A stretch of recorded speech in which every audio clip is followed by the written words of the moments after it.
Whoa, did you guys know that Eren was a Titan? 'Cause I sure didn't. That surprised the hell out of me. It's not like I got spoiled or anything. It was so surprising. Legit, it was like, what just happened? Like, how did I not see this coming? No, but seriously though, I'm trying to think about, like, whether or not, like, had I not been spoiled, would I figured it out? You know what I mean?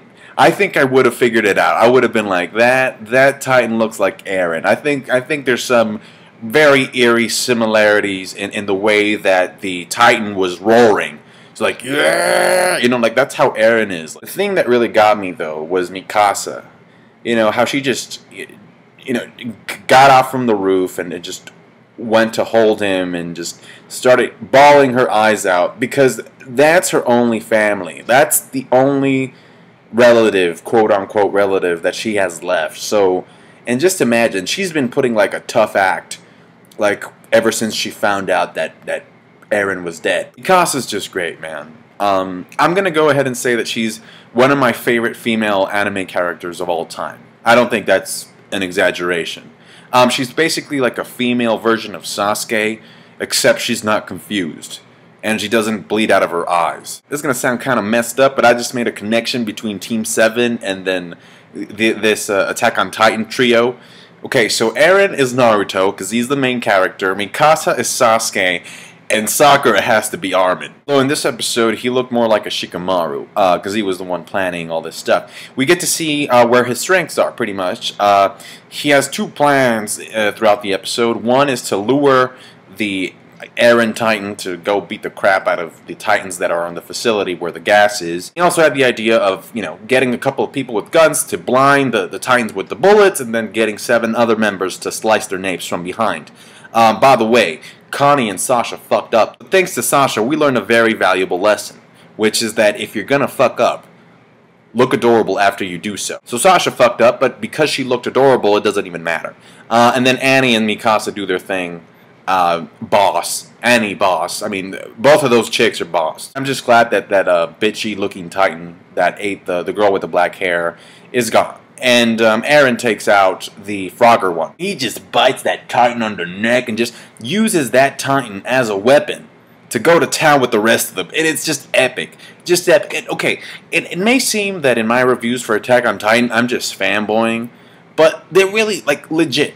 There has not been a bad episode ever since this anime started. What made that scene even more epic is that he didn't have arms at that point, so it was awesome. And then just 2 more scenes that really stuck out to me that were just epic and just illustrated Eren's combat ability were when the 2 Titans, like 2 heads, so you got fucking 2 nasty, ugly, one female-looking, one male-looking head, just sticking their heads into the wall and just looking disgusting and ugly and scary.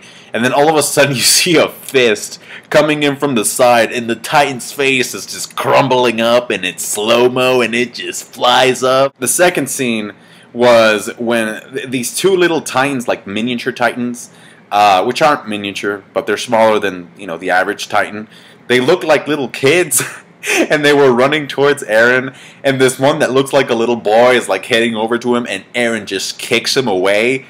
That was great, because, I mean, come on, let's be honest. At one point in our lives, we've all thought about kicking a kid and just sending them flying. I also forgot to mention that the scene in which the guys are shooting at the Titans, that's part of the opening, and also there was a very interesting scene in which Mikasa was telling Armin to be more confident in his strategic ability, because that intellect, that way of thinking, somewhere in the past eventually led up to saving Mikasa and Eren's lives. And I wanted to know more about that. Really good character development for Armin in terms of like his building his self-confidence. And then there was also some character development for Jean, which I enjoyed, but there was this guy with the freckles that wouldn't shut up. Like, he would just keep complimenting him. And, I mean, it's not a problem, except, like, this one scene, like, they were running away from the Titans, and this guy wouldn't shut up. He was like, oh, and you got me out of there alive, and you're the greatest leader ever. And I'm like, dude, fucking pay attention. Like, I was expecting, like, a Titan to just jump at him and just kill him right in the spot because he was so happy. But he does tell Jean something pretty valid, and that I've never thought about before, which is that the reason he makes a good leader is because he's not strong. and so therefore he can relate to those who are weak, and so that just, you know, makes for better calls. And I actually never thought about that being a good quality for a leader, but now that I think about it, it is a very interesting and a very valid approach. Because I've been spoiled, I'm gonna give you a hint. I've been paying attention a lot more to the blonde characters that I otherwise would have had I not been spoiled. So that's just a hint. Pay attention to the blonde characters, how they interact, what they say, their gestures, their body language, stuff like that. Yeah, it's just a hint. Overall, though, I think this is the least depressing episode so far of the series. Yeah, I think it's definitely the least, because it ends with like a beacon of hope at the end. I know some of you might be like on a what the fuck state right now, just not knowing like how Eren was able to turn into a Titan, like how that even happened. But there's been a hint throughout this, like, you know, in the episodes that we've seen. So you might want to rewatch the episodes, and you'll find a hint. You'll definitely find a hint that alludes to something that might have caused Eren's transformation. Seems like things are looking up for the humans at this point. They got their gas back, the access to the gas, and they refilled their devices, their 3D gear. Eren's limbs have regenerated, which is good. I mean, if you're going to be a main character and you're going to be fighting Titans, unless you're Edward Elric, it's a good thing to have all your limbs. So it's really good that, you know, the story introduces this way of being able to put up a fight against the Titans. Because before this, it was like, what? Like, how are they going to deal with all these fucking Titans? Like I was saying in the beginning of this video, I think the previous episode, the ending, gave a really, really good amount of hints as to who the Titan was.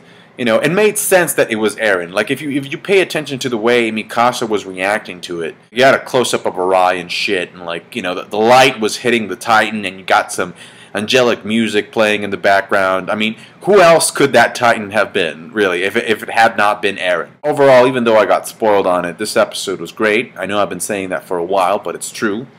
Tell me your thoughts in the comment section below. Oh, wait, it's disabled. You can't. Sadly. So, yeah. I guess just rate the video and subscribe if you haven't. Thank you for watching, guys. I appreciate it. Take care. Bye. Just ram your blades up their asshole. That reminds me of something. Do Titans poop? Was that even clarified?